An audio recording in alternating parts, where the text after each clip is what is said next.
Çilehane Camii 1413 yılında Çelebi Mehmet'in emirlerinden Yakup Paşa tarafından yaptırılmıştır. Bugün cami olarak kullanılan yapı esas olarak bir halveti tekkesidir. Tekke, mescit ve çilehane hücrelerinden oluşur.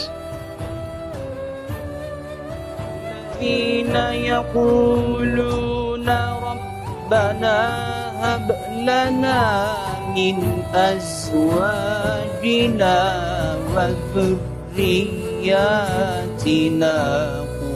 قرة أعين واجعلنا للمتقين إماما. Şeyh Abdurrahman Hüsami Çelebi, Çelebi Sultan Mehmet dönemi mutasavvıf ve şairlerindendir.